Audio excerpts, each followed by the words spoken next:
Good morning. My name is Giovanna Rodriguez, reporting for CCN News, and today we'll be discussing racial profiling and stereotypes in police encounters. For a better understanding of how this issue has impacted our society, we will be analyzing two research articles on this issue. The first article is titled Stereotype Threat and Racial Differences in Citizens' Experiences of Police Encounters, which discusses two studies conducted by Professors Cynthia Najowski of the State University of New York, Philip Atiba-Goff of the University of California, and Beth Bottoms of the University of Illinois. In the first study, Black and white participants were asked about their feelings when interacting with police officers. The results revealed only Black participants were concerned they would be racially profiled by officers. As predicted, only Black men anticipated to be stereotyped as criminals. In addition, this anticipation was revealed to directly affect their anxiety, self-regulatory effects, and behavior, which are all analyzed by police officers when approaching an individual to assess suspicious behavior. Gender also affected the responses, as this was a concern for Black men, but not for Black women. In the second study, Black and white men were asked to imagine a certain police encounter, and potential consequences of a stereotype threat were assessed, concluding that not only are African Americans concerned they will be treated unfairly, but also that this anticipation contributes to biased policing. With the term driving while Black, or DWB, being defined as the following stopping, detaining, and harassing of African Americans by officers of the law based on their racial identity. Participants ranged from 18 to 75 years old and were from 20 different states, with 31 of them being Black and 29 being white. Question 1 revealed several accounts of Black participants experiencing the DWB, where they also noted their behavior would change depending on the region the police encounter would take place, for the main objective of simply surviving the encounter. Question 2 revealed DWB had effects on Black drivers and white passengers. White passengers who witnessed DWB noticed their behavior to also be influenced by the fears of the Black drivers, and revealed they would be pulled over even though there were no traffic violations.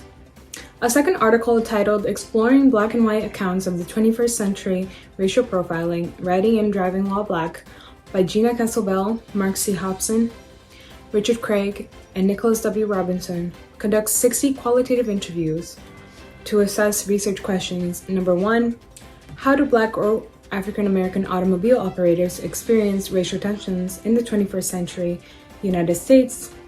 And 2, how does driving while Black influence drivers' and passengers' experiences when encountering law enforcement? The results of this research explicitly reveals from real accounts that racial profiling is still a very common issue and should be addressed in order for us to make progress not only towards fair policing, but also towards a better society. For insight on public opinion on the matter, we have Linnea Rogers interviewing citizens.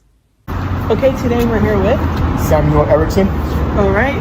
So today we're going to be questioning you on the stereotypes in police enforcement.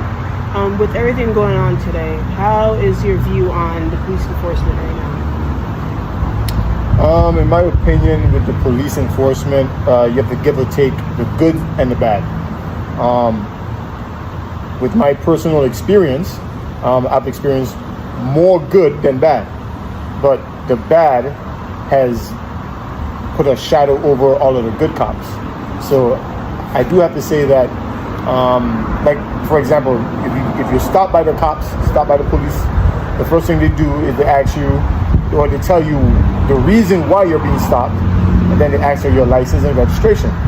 But by law, you gotta have reasonable cause for them to stop you. So if you really did something wrong, then they'll stop you. Or sometimes they make up stuff, or intentionally make up stuff so that they can stop you, so they can run your license and check to see if you have warrants.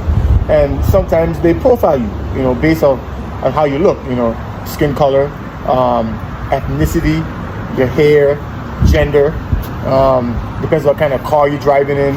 If you're driving in a sporty, racy car, you're more likely to get stopped by the cops than a SUV, So based on my personal experience, I have to say that on a scale from 1 to 10, I would have to say a 10 being bad and a 1 being good.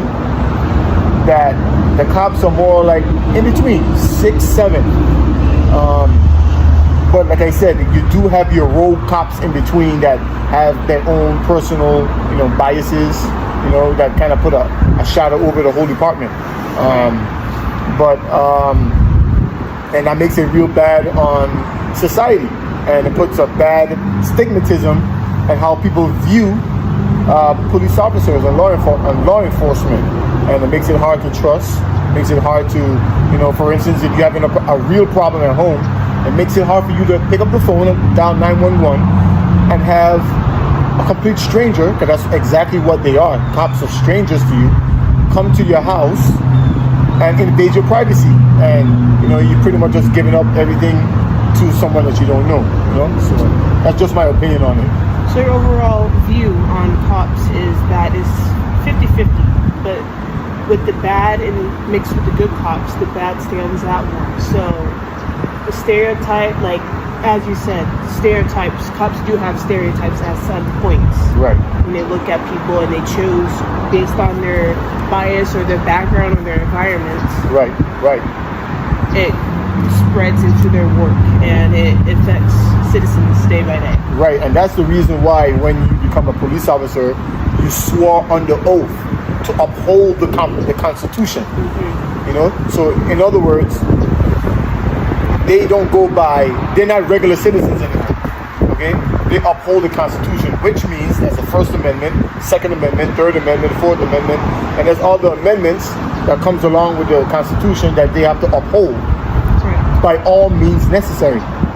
But that's like you said, there's some cops with their own personal biases, their own personal prejudices, and instead of upholding the Constitution, they uphold their own beliefs, and that's what makes the law enforcement have a bad stigmatism and have a bad overall name to them. It's all about trust. It's all about the public trusting you wholeheartedly and not half-heartedly. You should be able to pick up the phone, call the police, and don't have to be worrying about if my rights are going to be infringed on. So yeah, that's my take on the cops. And you have the federal, you have the state, and then you have the local law enforcement, and they all should equally be upholding the law the same exact way. The exact same way. Like, you shouldn't be like, oh, I can trust this, but I can't trust my local cops. It should be 100% trust judicially all together. All right. Thank you. Thank you, Samuel Erickson, for your interview. Thank you, Linnea Rogers. Really appreciate it. Thank you very much. Yes. Thank you, Linnea. In addition, we have Daisy Ramos interviewing an officer from our local police department. Let's take a look. My name is Daisy Ramos, and today I have the pleasure of interviewing Lieutenant Juliet Ortiz with the San Luis County Sheriff's Office. Thank you. Okay, my first question, why do you think people of color perceive discrimination by law enforcement? I believe it comes from home, either past experiences or the media. I'm not saying it doesn't happen. Yes, it does happen from time to time, but not all encounters are based on racial profiling. And to be clear, racial profiling is wrong. I've seen where moms tell children when we make contact with them, if you don't behave, the cops are going to take you away. So I believe that, that gets engraved into the kid's mind, and then when they become young adults, they just, as soon as they see a cop or have an encounter with a cop, they become very defensive. Okay. Do you think there's anything that could be done to help put an end to the negative stereotype associated with people of color when it comes to these encounters? Absolutely. So community policing is a big one, and it's probably the only way to do it. With the implementation of several different community policing programs, we, law enforcement, can educate the public on the expectations during a traffic stop, talking about what we really do, and gaining the trust. That's great. That was a lot. Yeah. What do you think could be said to people of color who may feel anxious or threatened when engaging with police officers? So I think that the most important thing is to understand that we don't know you. So police officers on the street, they don't know the person. We don't know if they're good people, if they're bad people. we do have a family and want to go home safe and unharmed every night to them. So that is why safety is the number one factor that is going to control the situation. If you stay calm, if the person stay calm and is respectful, the officer is just going to do their job and then be on their way. I just have to say that, to everyone out there, don't be afraid. Just remember that we're here to help you and to protect you, not to do anything bad to you. And obviously, if you do something wrong, we do have to take you away, and meaning we're going to take you to jail, and then you go through the process. But we're here to make our community safer. What are the consequences for officers who have been discriminating against people of color? So that's very cut, dry, and simple. If we have somebody that we identify is discriminated against the community, they get suspended, retrained, and or they get terminated. Just easy as that. Alrighty. Do police officers undergo any training about discrimination? If so, why do you think it may still happen? Specifically, no, but we do have training. We train to identify the clues with body language. We train to identify when a person criminal behaviors and not racial profiling. And we tell people all the time, because obviously we know that everyone has stereotypes that come from home, from their culture and stuff like that. So that's very engraved in everybody's mind.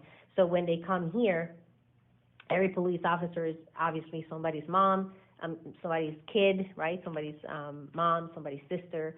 And so when they come to the academy, they are taught that, you have to identify these elements of the crime, these behaviors, criminal behaviors.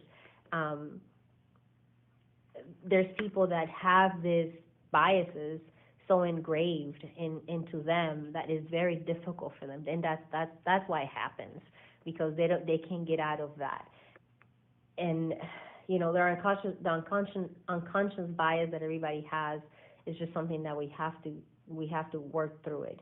And some people work through it and they become more aware of that, and they can control it and they can identify it and just back up, and some don't. So that's probably why it still happens. All right. Well, those are all my questions. I want to thank you for your time and for answering them. No problem. Thank you very much. Thank you, Daisy. We hope you enjoyed today's report. Thank you for watching CCN News. Have a good day.